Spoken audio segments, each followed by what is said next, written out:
Have you actually sat down to plan your finances with your partner? It will save you a whole lot of stress and rancor. You should actually find out how in this video.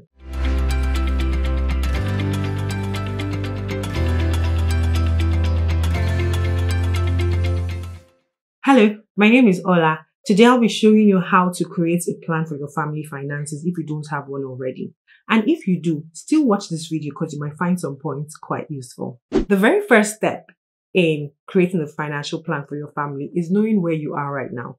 Where you are in terms of your income, in terms of your expenses, in terms of any debts that has been accrued over time, in terms of any obligations or commitments you have made.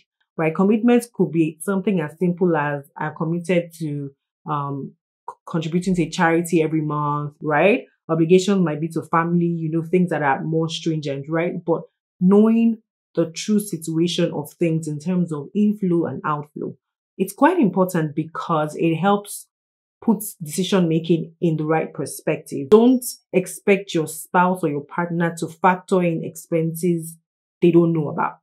Right? So if, for example, you've committed to things that your spouse or your partner doesn't know about it and they are making demands on your finances or putting additional pressure on you, don't blame anyone. You've chosen that path. The next thing is to set your goals. Where are you going? To actually clearly define goals, money goals. Now, what are money goals? Money goals are simply anything that require financial obligation to achieve. So if you want to have a house, if you want to have 2 homes, if you want to live in a certain area, if you want to have this level of wealth or this level of investment or whatever, right? You have to clearly define those goals. Now, why this is very important is that if both partners are going in different directions, that decision making will be at par or be bipolar. What do I mean by that? So if, for example, the husband is thinking about how he's going to buy the next house, blah, blah, blah, and he hasn't shared the vision with his wife or had to catch on and support him, and she comes wanting to go on vacations or wanting to do things that are not necessarily in line with that goal, right? If that communication is not there, right, you can't blame her for wanting to spend money that is available. But if you set goals and both of you agree on those goals, then decision making is actually much easier. There's less rancor, there's less confusion. People are more aligned, right? So it's very, very important to set those goals. Literally, your hands can't hit what your eyes can't see. And with respect to goals and defining them and achieving them, I have a piece on goal setting that you should check out. I'll drop the link in the description box. You will find it quite useful in this process. The next step is like the meat of it all. It's actually creating a plan. Now, your plan should cover saving, investing, and risk management. And I'll take them one by one. So for saving, we already established how much everyone earns and what are your expenses, right? So you might have to sort things out to say, how much are we able to save monthly or periodically? Have that aside. I have a piece on how to save.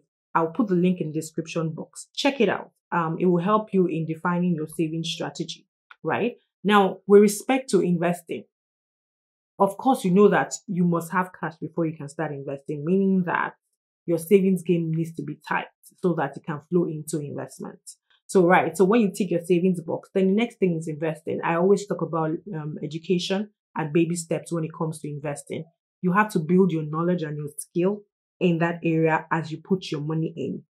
You can't learn until you put your feet in the water, right? So education and baby steps when it comes to investing, but create an investment plan that is in line with the goals you just set for yourself. Very, very important. And if you need any help in terms of creating an investment plan, like specifically planning for investing and actually investing, then you can reach out to me and we can have a conversation around that. Now, going on to the last part, risk management. Risk management entails 2 things, insurance and estate planning. We know that life is full of unexpected events. So you need to be positioned such that you are hedged from the impact of those events. So take, for example, if you do not have health insurance, but you've been saving and you've been investing diligently, you agree with me that one health situation can come and wipe out all your savings and your investment and even put you into debt in the process, right? So there's also that part of risk management, which is very important. Health insurance, travel insurance, home insurance, whatever type of insurance you can get based on your goals and based on your current asset portfolio.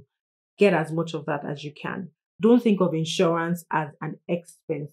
Think of it as an investment. Now, the last thing under the plan is estate planning. Estate planning is not, and I've said that I've done a piece on estate planning, right? And it's very important to note that estate planning is not planning to die. It's actually planning to be wealthy, like putting the right structures in place to manage the wealth that you plan to amass on this earth, right? So if you think about that, things as simple as the names on the document, those are things, or having a joint account, those are things that you become aware of when you start planning your estate. The very next thing to do is to assign roles. Who's doing what? Who is managing savings? Who is monitoring the accounts? Who is dedicated to managing the investment portfolio? Who is setting up all the accounts, the risk management accounts, and blah, blah, blah. It is very important to assign roles because it makes the process seamless. Everyone knows what they cover. Even in terms of the bills, right? You have family bills, who's covering what? Who is paying for power? Who's paying for utilities? It also helps in terms of balancing the burden, especially when you have done step one, which is knowing where you are. So there's no undue pressure, because I mean, if I think you have all the money, well, I can throw all the bills to you. But if I understand your financial situation, then I'm more likely to balance things out in terms of what I push your way, right? Basically, because you don't have the capacity to do it. Obviously, this is assuming trust, and I will leave it at that, because this whole plan and putting your finances together cannot work if there's no trust. Yeah. The next thing you need to do is to have a periodic check-in day, right? Where we have like mini family meeting, right? Where we review things. It is very important to measure growth, to measure changes, right? Because it's very difficult to improve on things you're not measuring. So to objectively measure growth in terms of saving, in terms of investment, in terms of the structures you've put in place for your risk management, you need to have those periodic check-ins. It could be monthly or could be quarterly, and you could have like a yearly plan, right? A yearly review, right? But you need to measure. You need to actually measure. Of course, you know that your goals should have been written down, your budget should have been written down, your savings plan should have been written down, and everything needs to be written down. So there's something to compare your current status with. Now, if there's any change in the financial situation at home, good or bad, good could be an increase in pay, promotion, better paying job, right? Bad could be job loss or some unexpected obligation that comes your way. You need to sit down and re-strategize, right? It is important even for the good things. Why? Because when new money comes in, when additional money comes into the family, you need to plan for it or to get spent, right? And of course, when things go bad, it's quite obvious. You need to probably pull back on some non-basic expenses, things like that. But the truth about it is communication helps things go smoothly. So when there's any change, good or bad, communicate, know what the expectations are, and iron them out. Yeah. So in summary, creating a financial plan for your home is very important. It sort of puts things in the right perspective. In fact, not just it actually does put things in the right perspective and makes decision making quite seamless. So to create that plan, first thing you need to do is know where you are and know where you are going to. Then of course, create the plan in terms of saving, investing, and risk management.